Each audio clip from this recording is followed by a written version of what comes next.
Hi all, last వీడియోకి continuation అండి. ఇది కనుమ స్పెషల్ చికెన్ కర్రీ అలాగే గారెలు చేస్తున్నానని చెప్పాను కదా. ఇప్పుడు కట్ చేసుకున్న కొత్తిమీర వేసుకుంటున్నానండి. మరికొంచెంసేపు అయితే కుక్ అవ్వాలి.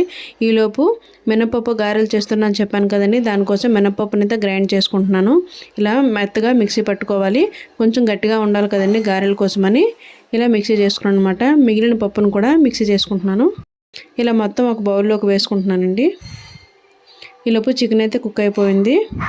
తర్వాత మనం గ్రైండ్ చేసుకున్న గారెల పప్పులోకి కొంచెం ఉప్మా నూక వేస్తున్నానండి. ఎందుకంటే కొంచెం క్రిస్పీగా వస్తాయి కదా, ఉప్మా నూక వేసుకుంటున్నాను. అలాగే సాల్ట్ వేసుకొని బాగా కలుపుకుంటున్నానండి.